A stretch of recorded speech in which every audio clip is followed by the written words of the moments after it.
Today we will take a detailed look at the history and design of the ships of the fleet of the ancient Sith Empire. From monstrous battleships to lightning-fast fighters. Fasten your seatbelts and subscribe to the channel. Nordy with you, and we are starting.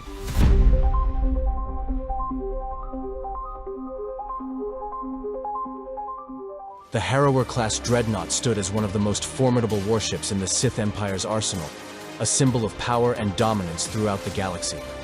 Produced by Terab Starship Manufacturing, this massive vessel was classified as both a battlecruiser and a dreadnought, designed to serve as the primary backbone of the Imperial Navy. With its imposing length of nearly 800 meters, a width of 433 meters, and a height of 151 meters, the Harrower class was a behemoth among capital ships. Its wedge-shaped design, a signature of the Sith Empire's naval architecture, gave it an aggressive, predatory appearance on the battlefield, making it a terrifying sight for its enemies. The Harrower-class Dreadnought was heavily armored, with thick, reinforced hull plating that could absorb significant damage. Its design was unique in that the front wedge was split into two prongs, creating a forked prow that housed several important systems, including docking and hangar bays. This design not only contributed to the ship's striking look, but also allowed for practical advantages in deploying its formidable complement of starfighters and bombers. The Dreadnought served multiple roles, primarily as a capital ship, responsible for leading fleet operations and engaging enemy forces, but also as a command ship, capable of coordinating complex battle strategies across large-scale engagements. When it came to firepower, the Harrower class did not disappoint. It was armed to the teeth with a wide range of weaponry designed for both ship-to-ship combat and defensive operations. Turbo-laser batteries, over 32 in total, formed the primary offensive armament, delivering devastating volleys of energy that could cripple enemy vessels. These turbo-lasers were placed strategically across the ship's hull, with the majority covering the front and flanking sides to support aggressive forward-facing assaults. Quad-laser turrets acted as the ship's primary point defense system, capable of fending off enemy starfighters and smaller craft with rapid bursts of energy. Additionally, the Dreadnought was equipped with ion cannons, which specialized in disabling enemy shields and electronics, rendering even well-defended ships vulnerable. For heavy ordnance, the proton torpedo tubes and concussion missile launchers provided long-range, high-impact strikes, ideal for overwhelming capital ships and fortified installations. Supporting this firepower was a well-designed network of hangar bays spread throughout the ship. The Harrower class featured 5 docking bays, 2 located at the front prongs of the ship, another 2 along the sides, and 1 underbelly bay for rapid deployment.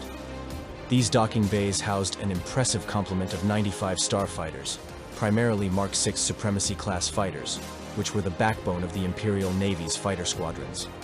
Alongside these starfighters were 32 B28 Extinction-class Bombers, designed to deliver heavy payloads against capital ships and planetary targets. The ship also carried 35 shuttles used for transporting troops, resupply missions, and boarding actions. The Dreadnought could transport up to 7,300 troops, allowing it to serve as a planetary assault platform or lead boarding actions against enemy vessels. The sheer scale of the ship required a significant crew to operate efficiently. A complement of 2,400 crew members manned the ship's various systems, from gunnery and engineering to the bridge and flight operations. This large crew ensured that the ship could function smoothly, even during intense battles, and allowed for quick reactions to any emergencies that arose. Beneath its imposing exterior, the Harrower-class Dreadnought housed a complex and highly advanced set of systems. Its engine configuration consisted of 3 massive main thrusters, flanked by 4 smaller auxiliary thrusters. These engines gave the Dreadnought surprising mobility for its size, allowing it to position itself quickly in battle or to chase down fleeing enemy ships. At the heart of the ship was its reactor, providing power to the ship's many systems. Later models of the Harrower class were enhanced with Isotope 5 reactors, increasing the ship's power output, speed, and combat capabilities. Ships equipped with this technology were instantly recognizable by their glowing green lights, symbolizing their enhanced status. The ship was also fitted with a hyperdrive, enabling long-range travel across the galaxy and making it a key asset for deep space assaults and fleet movements. In terms of defensive systems, the Dreadnought was equipped with 4 deflector shield generators that provided immense protection against energy-based attacks. These shields, combined with the ship's heavily reinforced armor, allowed the Harrower-class to absorb significant amounts of damage in prolonged engagements. In the event of a catastrophic failure, the ship was equipped with numerous escape pods to ensure the survival of the crew and troops on board. Despite being one of the most heavily armed and armored vessels in the Imperial Navy, the designers of the Harrower-class ensured that there were contingency plans for survival in case the ship was critically damaged. Overall, the Harrower-class Dreadnought was a masterpiece of military engineering, perfectly embodying the Sith Empire's philosophy of overwhelming strength and tactical dominance. With its devastating array of weapons, vast troop-carrying capacity, and strong defensive capabilities, it was capable of holding its own against entire fleets of enemy ships. As both a command ship and a frontline warship, the Harrower-class played a critical role in the Sith Empire's wars, from the Great Galactic War to later conflicts, standing as a testament to the Empire's martial prowess and technological superiority. Over the course of its long service, the Harrower-class Dreadnought underwent numerous modifications and refits, evolving to meet the changing needs of the Sith Empire's military. These variants often introduced substantial changes to the ship's design, armament, and specialized functions, to the point where some were barely recognizable as Harrower-class vessels. Each modification was tailored to different theaters of war, technological advancements, and specific strategic purposes, ensuring that the Harrower-class remained a dominant force in galactic warfare. One of the earliest variants was the early type Harrower, which was prominent during the early years of the Great Galactic War, including key battles like the Battle of Korriban. This version featured wide, squared-off frontal prongs that gave the ship a more blocky, robust appearance.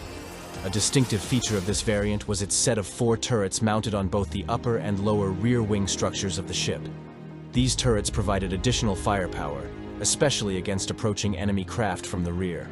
This design reflected the early stages of the Sith Empire's naval strategy, focused on brute force and defensive capabilities. As the war progressed, the late-type Harrower became the most widely used model throughout the conflict with the Republic.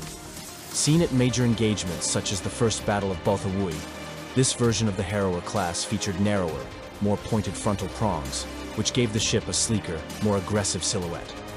One of the most significant changes from the early type was the repositioning of the turrets. Instead of being located on the rear wings, the turrets were moved forward to just above the forward hangar bay, forming 2 rows of 4 turrets on both the top and bottom of the ship. This provided enhanced forward firepower, allowing the late-type Harrower to deliver devastating frontal assaults. Another notable variant was the Tingle Arm type, which saw action during the assault on the Tingle Arm. This version had a significant departure from the design of later Harrowers, most notably in its less widely split prow.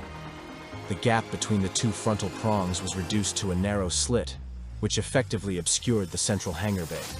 This modification likely served to provide additional structural integrity and protection to the hangar, as well as a more compact profile. Though less common, the Tingle Arm type was a specialized version for specific engagements in this volatile region of space.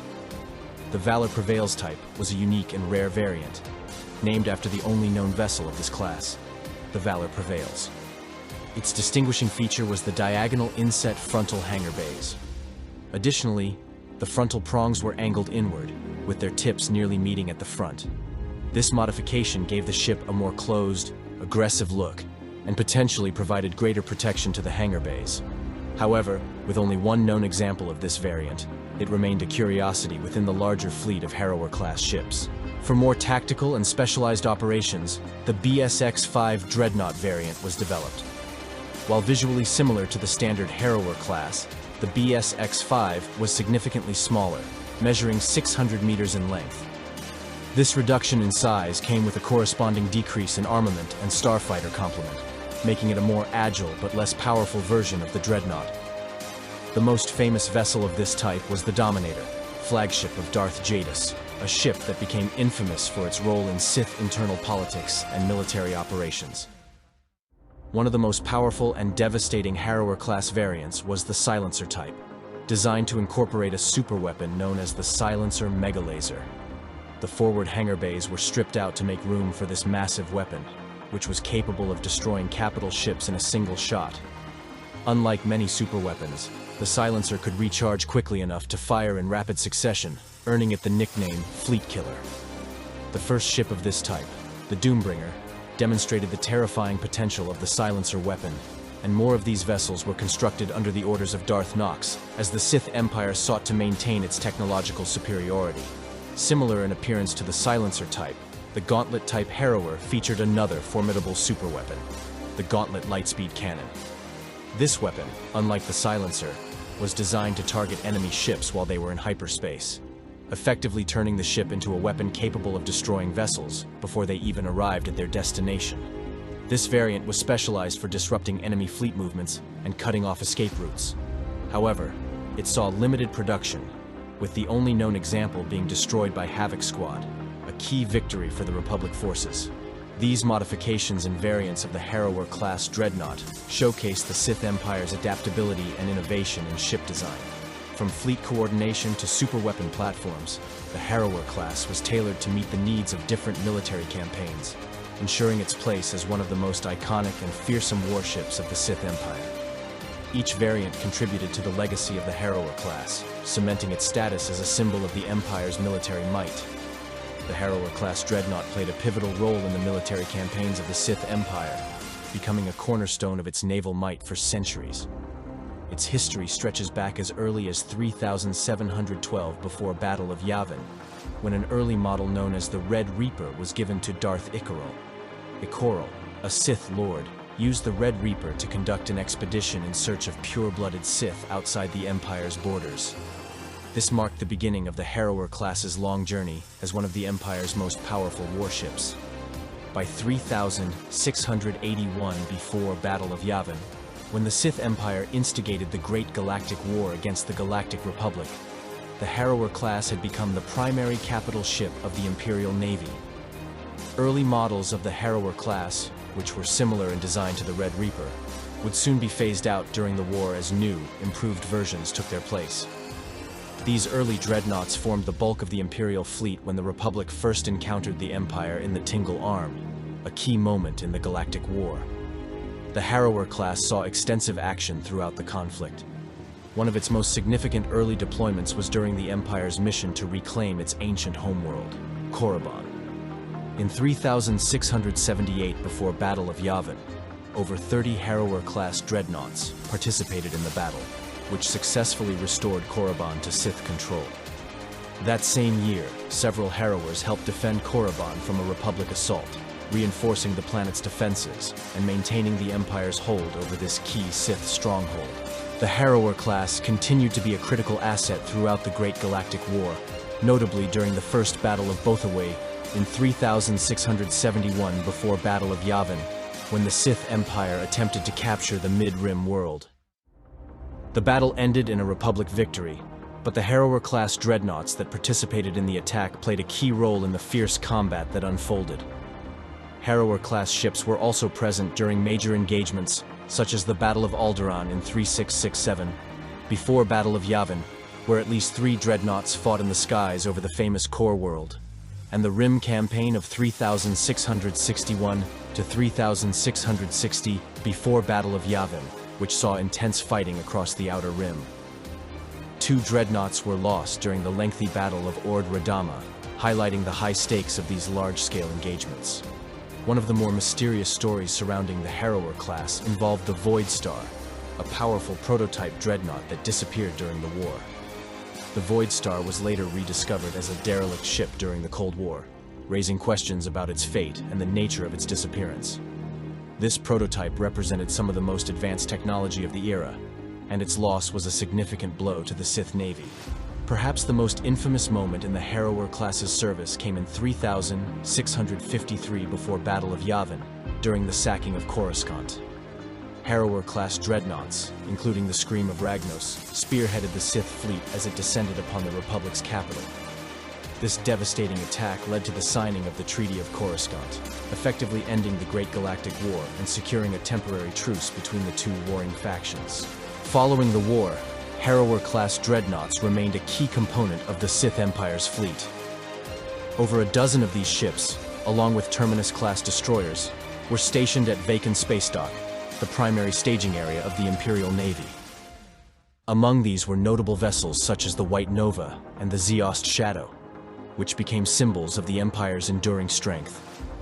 Grand Moff Rikus Kilrin, one of the Empire's most notorious military commanders, led the Imperial Fifth Fleet from the Harrower-class Dreadnought Emperor's Glory.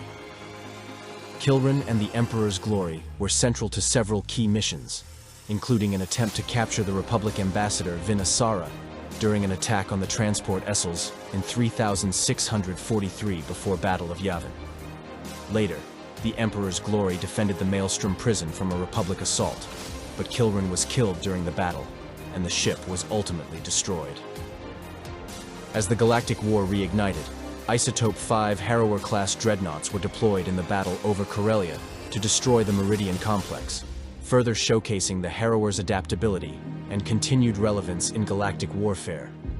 Ships equipped with the Isotope 5 technology were faster and stronger than standard models, giving the Sith Empire a significant advantage in this renewed conflict. The Harrower class's legacy extended far beyond the wars it participated in.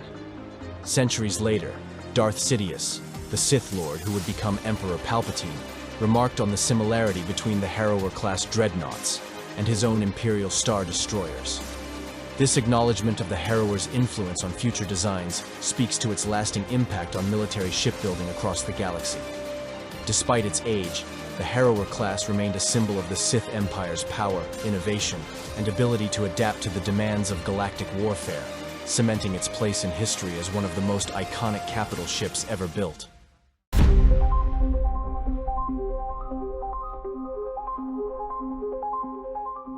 The Terminus-class Destroyer was a versatile and powerful capital ship used by the Sith Empire, playing a significant role during the Cold War and subsequent conflicts.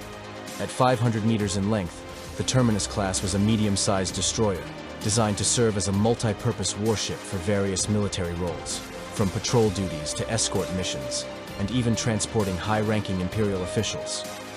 Though smaller than the larger Harrower-class Dreadnoughts, it was nonetheless a formidable vessel with significant firepower, making it a reliable asset for the Imperial Navy.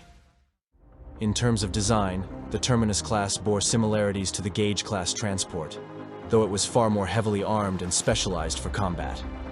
Its sleek, angular appearance was characteristic of many ships in the Sith fleet, optimized for offensive operations and supporting larger fleets. The destroyer's dual long-range sensor towers allowed it to detect enemy movements over vast distances, making it effective in scouting missions or coordinating attacks. Its primary role was to engage similarly sized ships or provide support during larger fleet engagements. In combat, the Terminus class was equipped with turbo-laser cannons, laser turrets, concussion missile launchers, and a single ion cannon, which gave it the ability to strike a variety of targets, from starfighters to smaller capital ships. Despite its considerable firepower, the Terminus-class destroyer wasn't equipped to challenge much larger vessels like the Valor-class cruisers of the Galactic Republic. It was, however, more than a match for Thranta-class corvettes and Hammerhead-class cruisers, which were the workhorses of the Republic fleet. This ability to punch above its weight made it an essential tool in the Empire's efforts to secure newly captured territories, allowing Harrower-class dreadnoughts to focus on larger-scale operations without being tied up in smaller skirmishes. The Terminus class also carried a modest complement of 14 starfighters, 2 bombers, and 3 shuttles, giving it the ability to deploy fighters in battle or conduct quick transport and supply missions. Its crew of 520 managed the ship's systems and ensured efficient operations during combat, while the destroyer could also carry 285 troops for planetary assaults or defensive actions. Throughout the Cold War and beyond, the Terminus class became a mainstay of the Sith fleet. These ships were often seen in various engagements, whether patrolling the fringes of Sith-controlled space or participating in larger naval battles. Darth Mar, a prominent Sith Lord, used a Terminus-class destroyer as his flagship, further enhancing its capabilities by outfitting it with additional turbolaser batteries, making it even more formidable than the standard model.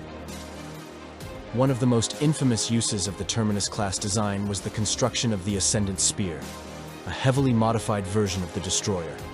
Unlike the standard Terminus-class ships, the Ascendant Spear was over a mile long and incorporated a powerful command and control sphere that allowed a cybernetically enhanced Force user to interface directly with the ship's systems. This allowed for unprecedented control over the vessel, enhancing its combat effectiveness and making it one of the deadliest warships in the Sith fleet. The ship was equipped with advanced weaponry, a faster hyperdrive, and state-of-the-art technology, making it a fearsome weapon during its time.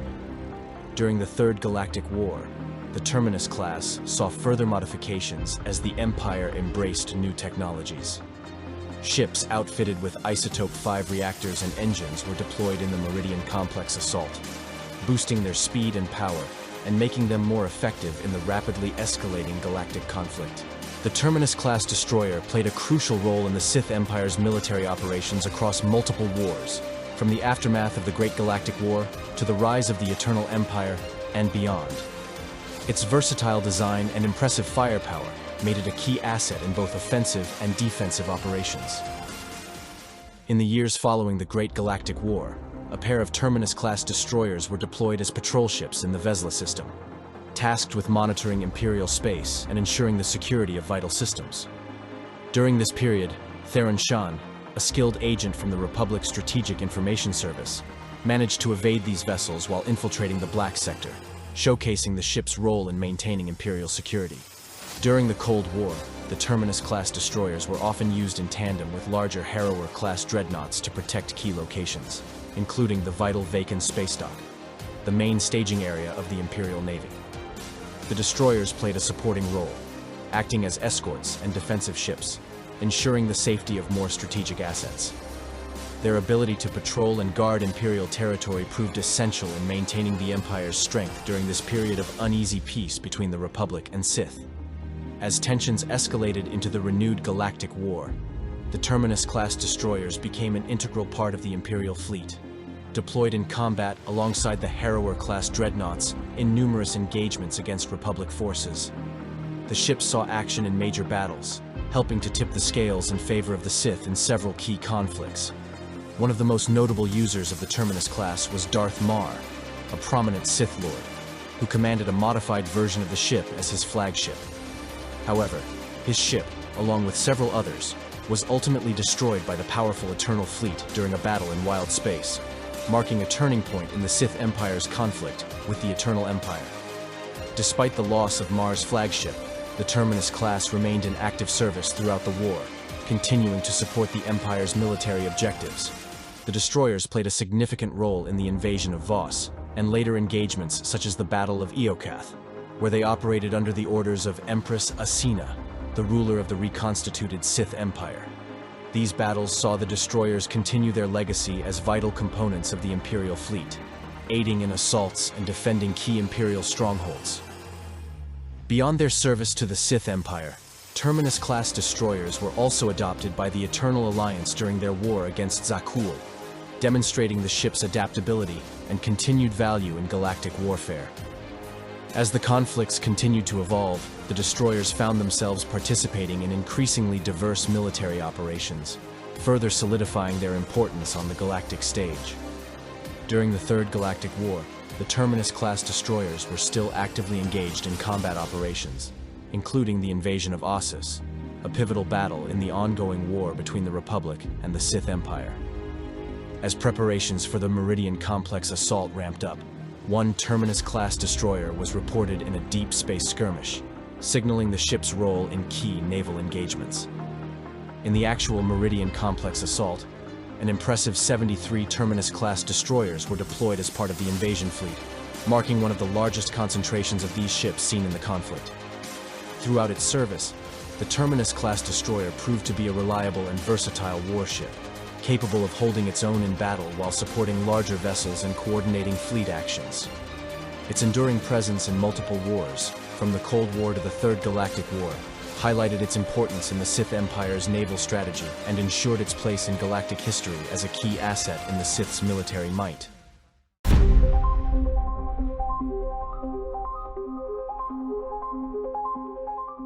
The Interdictor-class Cruiser was a hallmark of Sith military engineering, representing not only the strength of the Sith Empire, but also its strategic genius in space warfare.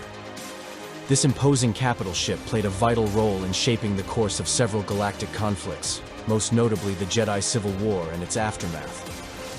Developed initially by Republic CNR systems and later mass-produced in astronomical numbers by the ancient superweapon, the Starforge, the Interdictor-class Cruiser emerged as one of the most formidable vessels in the Sith fleet.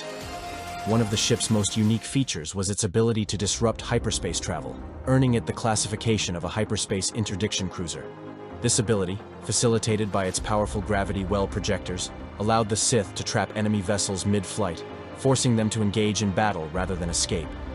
Such a capability was revolutionary and would have far-reaching implications for naval strategy in the galaxy, as it changed the dynamics of space combat entirely. No longer could enemies flee to the safety of hyperspace when outmatched. Instead, they were forced to face the full might of the Sith fleet, often with devastating consequences. As a result, the Interdictor class became a key asset in the Sith war machine, playing an essential role in countless engagements across the stars. From hunting down smaller rebel factions to spearheading large-scale assaults, the Interdictor-class cruisers formed the backbone of Sith fleets, and their presence often tipped the scales in favor of the Sith Empire. These vessels were particularly noted for their roles in large fleet actions, where they operated in tandem with Harrower-class Dreadnoughts and other Sith warships. The Interdictor-class cruisers would be deployed to prevent enemy forces from retreating, while heavier Sith vessels would provide the firepower needed to overwhelm their targets. In battles that spanned light years, such as the sieges of Taris and Rakata Prime, the Interdictors were invaluable in denying escape routes to the Republic forces, forcing them to engage in battles where the Sith could dictate the terms. This relentless, uncompromising approach to warfare contributed to the Sith's dominance during the height of their power. The Interdictor-class cruiser was a truly imposing warship, both in terms of physical size and firepower.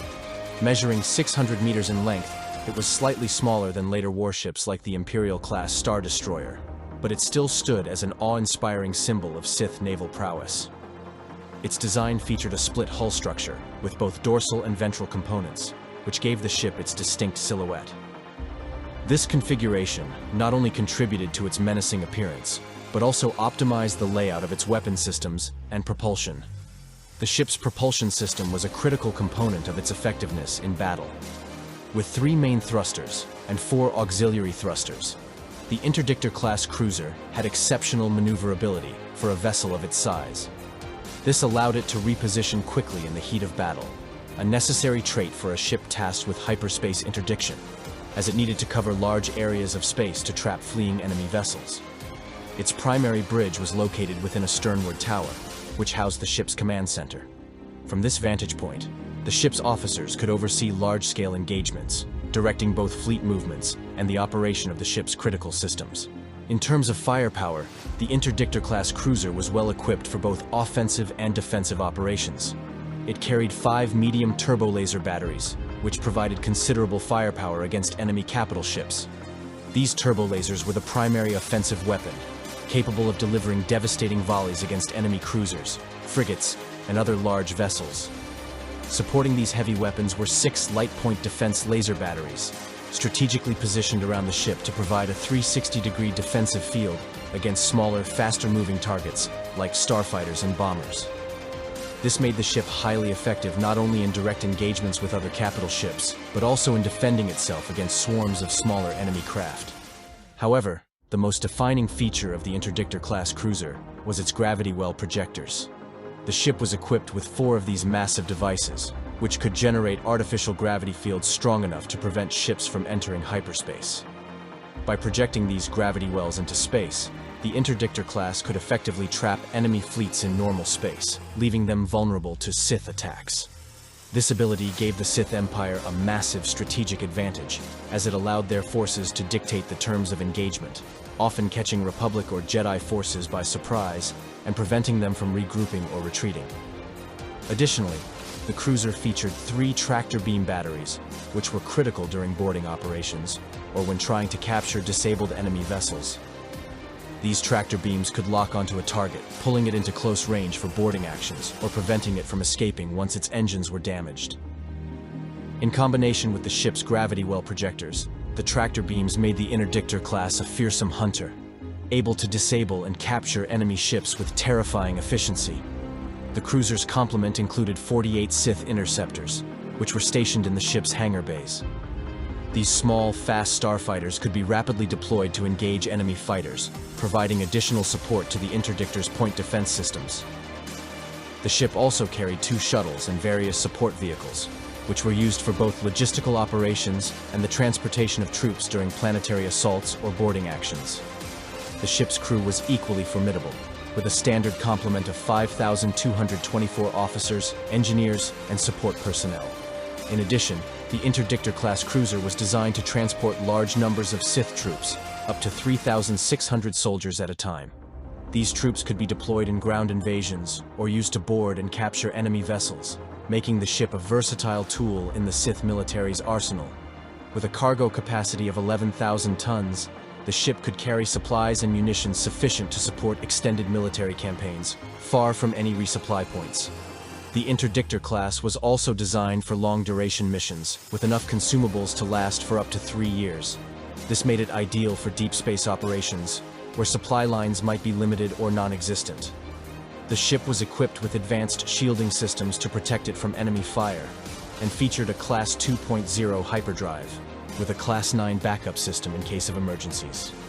This robust hyperdrive system allowed the ship to traverse vast distances quickly, ensuring that it could be deployed to critical battlefronts at a moment's notice. The Interdictor-class Cruiser was not merely a combat ship, it was a tool of strategic dominance. Its role in the Sith fleet extended beyond firepower. Its ability to control the battlefield by dictating the flow of enemy movements made it an irreplaceable asset. The interdiction capabilities of the Interdictor class changed the nature of space combat. Where traditional naval engagements were often won or lost by the ability to retreat and regroup, the presence of an Interdictor-class cruiser removed this option for the Republic's forces. Once engaged, they were committed to battle, unable to withdraw to hyperspace. The Sith Empire made use of these cruisers extensively, deploying them in nearly every major battle during the Jedi Civil War. They were used to great effect in operations that required the Sith fleet to trap enemy forces, allowing Sith dreadnoughts and other warships to close in for the kill. Whether blocking hyperspace routes, intercepting convoys, or providing fleet-wide interdiction during massive sieges, the Interdictor-class Cruiser was at the heart of the Sith's space combat doctrine. In conclusion, the Interdictor-class Cruiser was a masterpiece of Sith engineering, combining brute force with tactical finesse. Its ability to dominate the battlefield by preventing hyperspace travel made it a unique and indispensable component of the Sith fleet, and its legacy influenced the design of countless future warships. Its fearsome presence in battles across the galaxy solidified its place as one of the most iconic vessels of the Jedi Civil War era and beyond. The Interdictor class emerged during a time of great upheaval in the galaxy, playing a prominent role in the Jedi Civil War and the conflicts that followed. The ship's development can be traced back to 3963, before Battle of Yavin, when Admiral Jemus Veltra proposed the design for a new type of warship that could prevent enemy fleets from fleeing into hyperspace. Veltra's vision laid the groundwork for the Interdictor class, but after his death in the Mandalorian Wars, some advocated for renaming the class in his honor. However, this proposal was ultimately rejected by the Supreme Chancellor, and the name Interdictor remained. The original prototypes were built by Republic CNR systems at the Corellian shipyards, though it wasn't until the rise of Darth Revan that the ship's full potential was realized. Revan, having seized control of the Star Forge, began mass-producing the Interdictor-class cruisers, using the ancient superweapon to fuel his growing fleet. These Sith warships, built in vast numbers by the Star Forge, rivaled the power of later Imperial Star Destroyers, and the production of the class quickly escalated. One of the earliest and most famous ships of this class was the Leviathan, which was originally a Galactic Republic warship. However, it was commandeered by Admiral Saul Kareth, a former Republic officer who defected to the Sith along with his ship to serve Revan and Malak.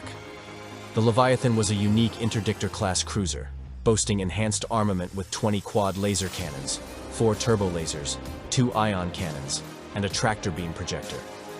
Under Karath's command, the Leviathan became the flagship of the Sith fleet and participated in several significant battles.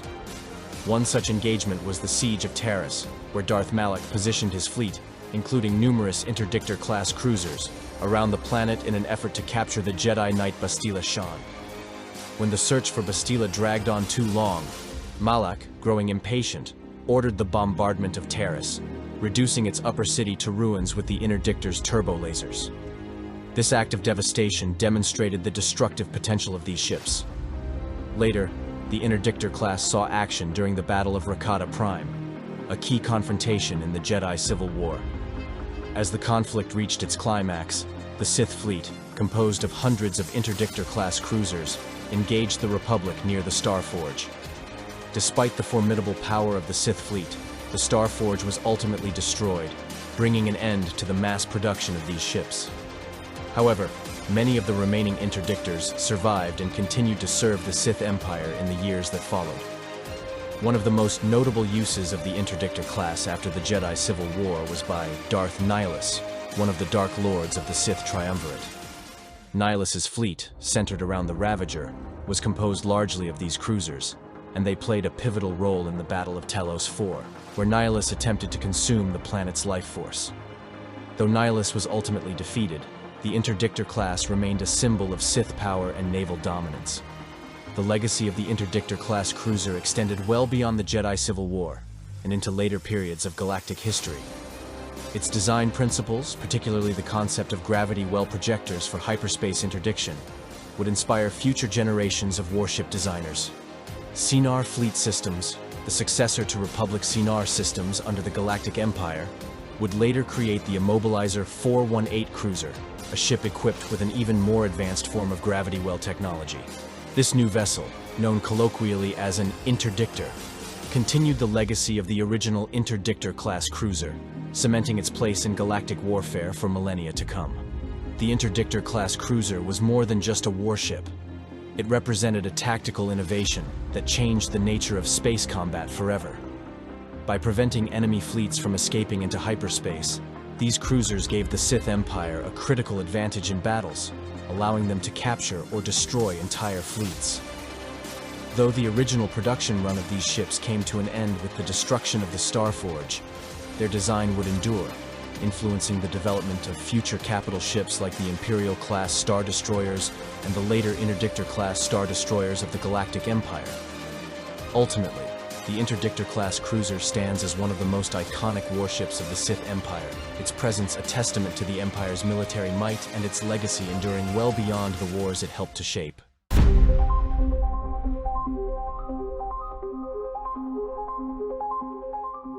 The Centurion-class Battlecruiser was one of the most powerful capital ships fielded by both the Galactic Republic and various Sith factions, including Darth Revan's Sith Empire and the Sith Triumvirate. This battlecruiser, which dwarfed its contemporaries, played a pivotal role in numerous galactic conflicts, demonstrating the strategic importance of heavy firepower combined with command capabilities. The Centurion class served not only as a frontline warship, but also as a command ship, capable of leading vast fleets into battle. Its imposing presence was a symbol of both Republic might and Sith dominance throughout the galaxy. One of the standout features of the Centurion-class Battlecruiser was its massive size, measuring 1,200 meters in length, twice the size of the Interdictor-class Cruiser. This expanded size allowed for greater cargo capacity, additional firepower, and a larger crew, making it ideal for extended campaigns and large-scale engagements. Equipped with a complement of 96 Sith interceptors and various support vehicles, the Centurion class was able to field a powerful fighter screen to defend itself against smaller, faster enemies. Its armament included 6 medium turbo laser batteries, 6 heavy ion cannon batteries, 6 light point defense laser batteries, and 3 tractor beam batteries, giving it significant offensive and defensive capabilities.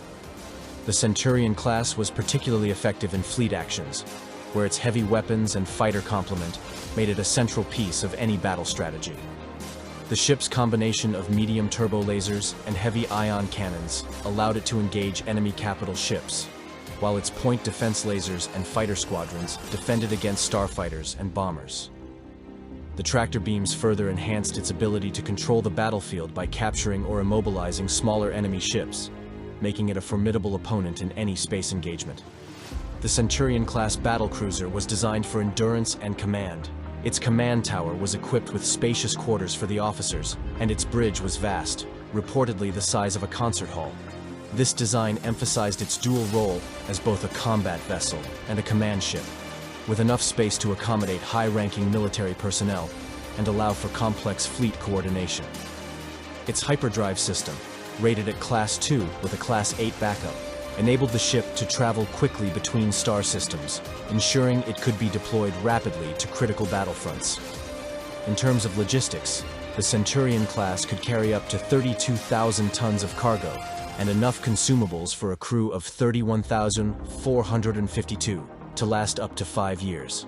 This made it a perfect fit for long-duration missions, particularly deep space campaigns where resupply points were scarce. The ship also had the capacity to transport 7,400 troops, making it an essential tool for planetary invasions or large-scale ground engagements.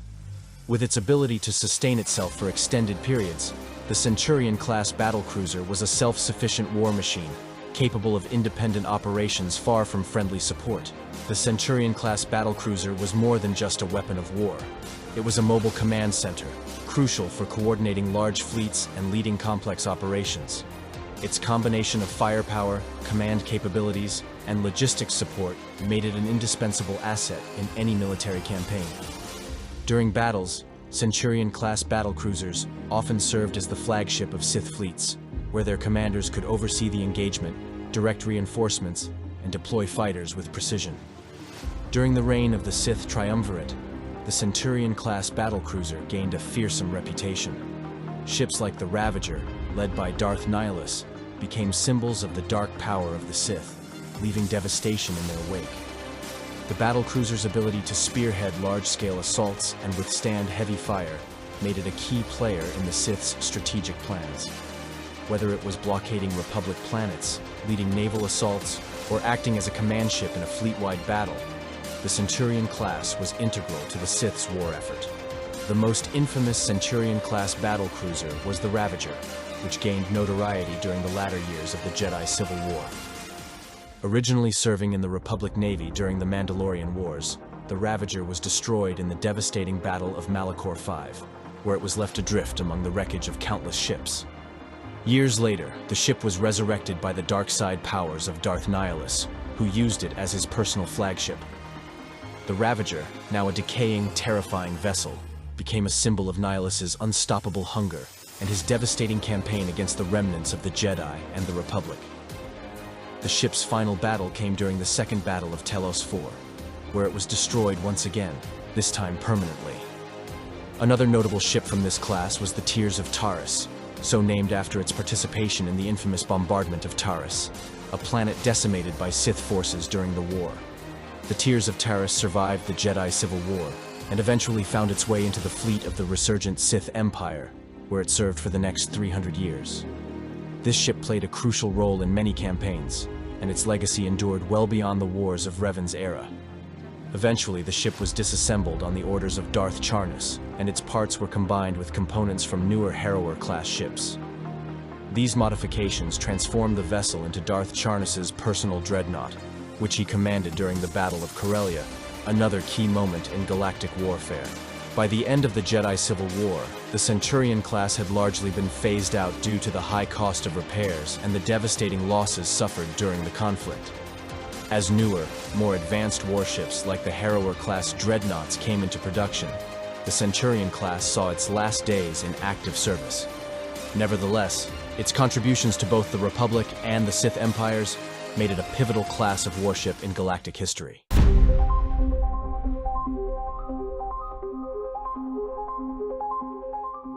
The Sith Fighter, also known as the Sith Interceptor, was a mass-produced starfighter that formed the backbone of Darth Revan and Darth Malak's space forces during the Jedi Civil War. Manufactured by the Star Forge, an ancient Rakatan superweapon and shipyard, these fighters were a product of hybridized technology from unknown origins, making them both unique and formidable in battle. They played a pivotal role in the Sith fleet, supporting capital ships like the Centurion-class Battlecruiser by providing fast and agile starfighter support. The Sith fighter was designed for speed and agility at the cost of pilot comfort and hull integrity.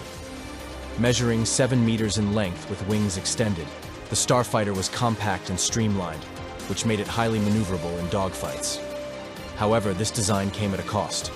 The ship's hull had minimal integrity, meaning it was lightly armored and vulnerable to damage. The ship also featured minimal life support, and although the pilot did not need a spacesuit, many opted to wear one given the likelihood of being shot down and needing to eject. At the heart of the Sith fighter was its prototype twin-ion drive system, a powerful and efficient engine design of Rakatan origin. This system allowed the fighter to reach atmospheric speeds of 1,250 kilometers per hour and provided exceptional maneuverability, though it bordered on instability. The fighter's maneuverability was so high that much of its internal space was dedicated to managing its reactor core, ensuring the ship could function at peak performance during high-speed engagements. One of the fighter's most distinctive features was its folding wings, which allowed it to reduce its profile when docked or in transit.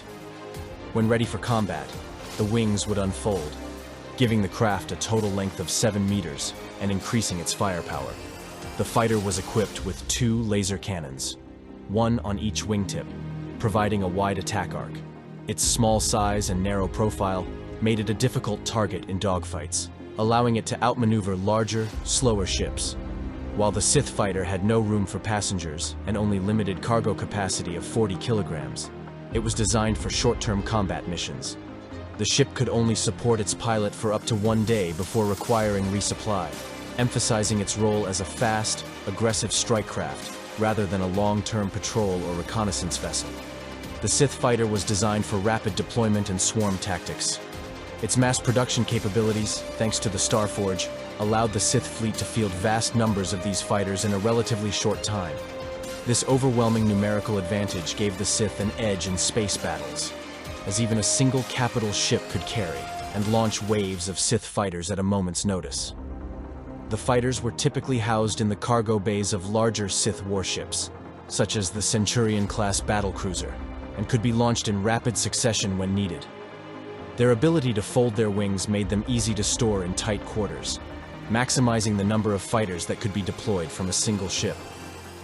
Once in space, the fighters would unfold their wings and engage enemy targets with remarkable speed and agility, often catching enemy forces off guard. The Sith fighter made its first appearance as Darth Revan and Darth Malak returned to the galaxy as conquerors after the Mandalorian Wars. While much of their fleet consisted of repurposed Republic ships, the Sith fighters were a completely new design, specifically manufactured by the Starforge to bolster their numbers. These fighters quickly became synonymous with the Sith war machine, their sleek and deadly form striking fear into the hearts of Republic forces.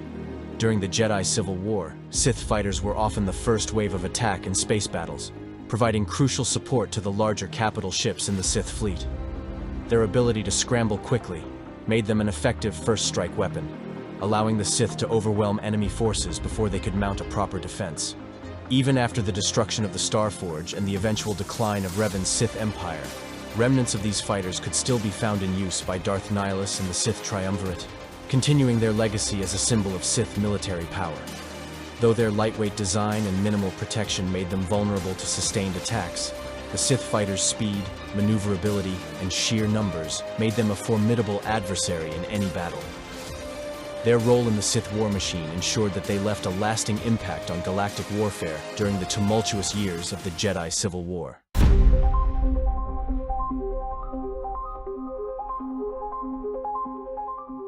The B28 Extinction-class Bomber, also known as the B28, was a powerful starfighter used by the reconstituted Sith Empire during the Great Galactic War and the Cold War. Specializing in heavy bombardment, the B28 played a crucial role in large-scale assaults and planetary sieges, where it delivered devastating firepower from the skies.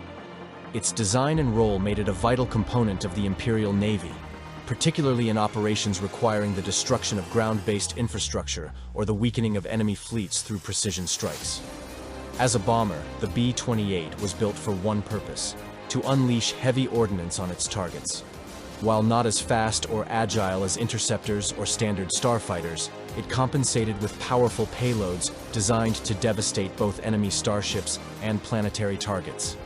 Typically, these bombers carried large explosive payloads, which could include proton bombs, torpedoes, and other types of heavy munitions.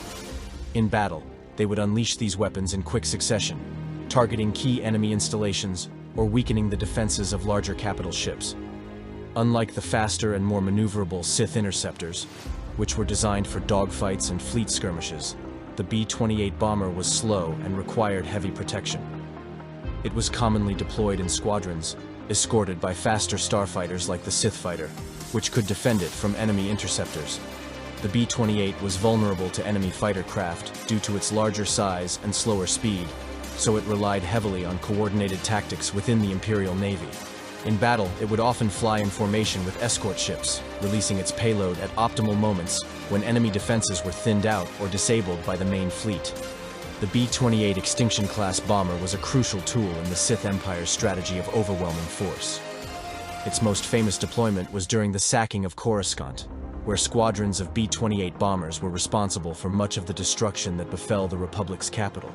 These bombers rained destruction on the urban sprawl of Coruscant, leveling key buildings and military installations. The bombing campaign was an essential part of the Sith's larger effort to cripple the Republic's leadership and infrastructure, demonstrating the bombers' value in strategic planetary attacks. The bombers' role extended beyond planetary assaults. In space battles, the B-28 was often used against heavily shielded enemy capital ships, which required concentrated firepower to weaken or destroy. Bombers would work in conjunction with Imperial Navy capital ships, such as the Harrower-class Dreadnought, which would engage in long-range bombardment, while the bombers delivered close-range strikes against vulnerable sections of the enemy fleet. This tactic proved effective in several key engagements, allowing the Sith to break through Republic defenses and dominate key battlefronts. The B-28's ability to bombard planetary targets also made it an indispensable part of siege warfare. During the Cold War, the Volvek bulk cruiser Paramount deployed several B-28 bombers to bombard the planet Sabaton during Independent Operation Sabaton in 3643 before Battle of Yavin. The operation demonstrated the bomber's flexibility, as it could be quickly launched from carriers or cruisers to strike enemy targets at a moment's notice.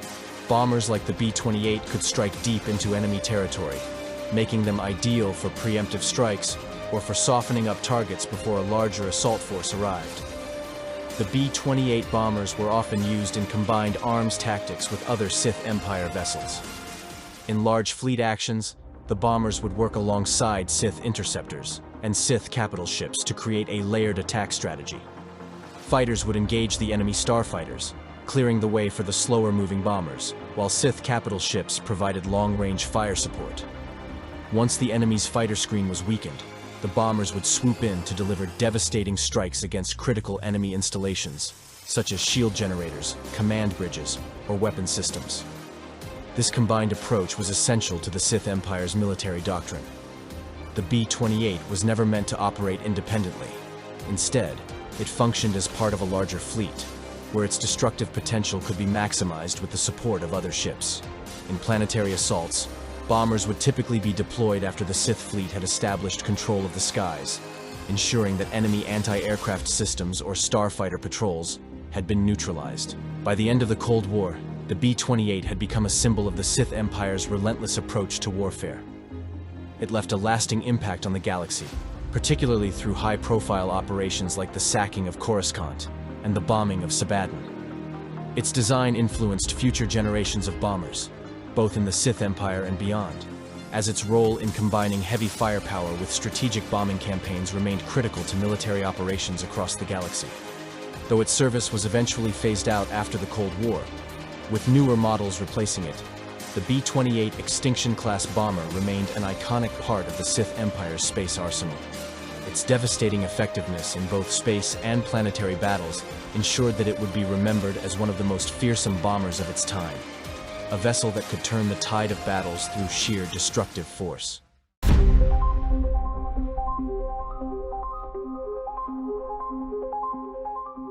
The Mark VI Supremacy-class Starfighter, commonly referred to as the ISF Interceptor, or simply the Mark VI Interceptor, was a fast and agile starfighter used by the reconstituted Sith Empire during the Great Galactic War.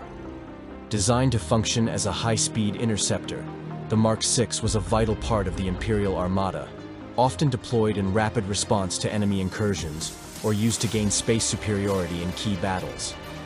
Though lightly armed and minimally shielded, it excelled in speed and maneuverability, making it a crucial tool in the Sith Empire's fleet.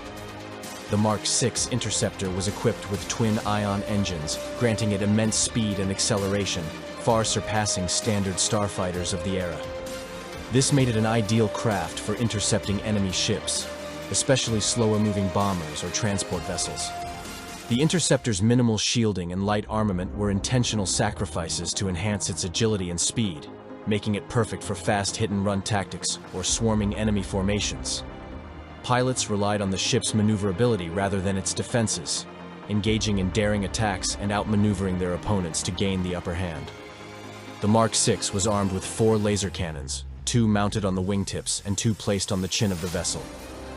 Though the Interceptor lacked the heavy weaponry of bombers or strike fighters, such as proton or concussion missile launchers, its rapid-fire laser cannons made it a threat in dogfights. The craft's weapons were ideal for overwhelming enemy starfighters and capital ships' weak points, especially when deployed in large numbers. One of the Interceptor's notable features was its life support system, capable of sustaining a pilot for up to 36 hours. It also came equipped with a field survival kit and a blaster carbine, in case the pilot was forced to eject during battle. These features highlighted the Mark VI's role as a frontline interceptor, where pilots often found themselves in precarious situations deep within enemy lines. The Mark VI Supremacy-class Interceptor was primarily deployed as a rapid response and space superiority fighter. Its unmatched speed and agile frame allowed it to intercept and destroy enemy craft before they could pose a significant threat. These interceptors were especially useful in stopping bombing runs, attacking vulnerable transport ships, and defending larger capital ships from enemy starfighter assaults. The key strength of the Mark VI lay in its ability to engage in swarm tactics. A single Mark VI might struggle against heavily shielded or well-armed foes, but when deployed in large groups, they became a terrifying force. Pilots would use their ship's speed and rapid-firing laser cannons to overwhelm enemy starfighters, attacking from multiple angles at once. In such engagements, the Mark VI interceptors relied on their numbers and the chaos they created to confuse and outgun their opponents, often catching them off guard with the sheer volume of attacks. Because of its minimal shielding and light armament, Mark VI pilots had to adopt aggressive, high-risk tactics.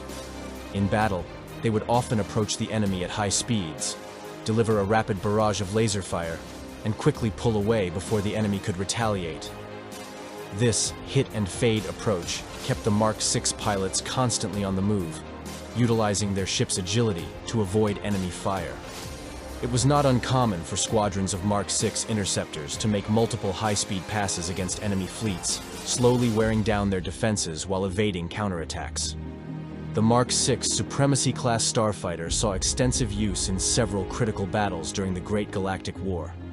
One of its most notable deployments was during the attack on the Republic shipyards in the Sluis sector, where squadrons of Mark VI interceptors played a pivotal role in disrupting Republic reinforcements and ensuring the Sith fleet's dominance. By targeting the Republic's supply and transport ships, the interceptors effectively crippled the Republic's ability to mount a defense, allowing the Sith to strike at the heart of their fleet. Another key engagement was the Battle of Alderaan, where Mark VI interceptors were used to gain air superiority over the Republic's defensive fleets.